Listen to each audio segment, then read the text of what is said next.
Welcome to Man Does Tech, where I solve the problems you didn't even know you had.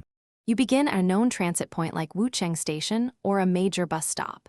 First, check the ferry schedule within 24 hours so you avoid long waits, and buy a ticket using cash or mobile payment. Kiosks close 15 minutes before departure. Once that's done, head toward the Riverside exit and keep your ID handy because staff may ask for it. Make sure your phone is charged and you have a light jacket. Winds on the river can be stronger than expected.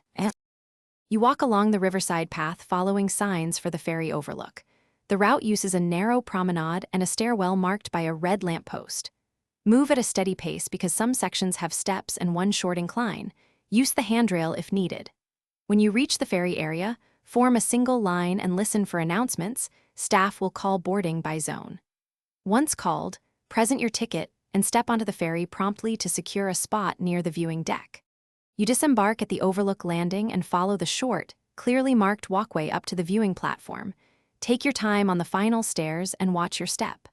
Once on the platform, position yourself near the railing for the best sight lines and secure any loose items because wind gusts can be strong.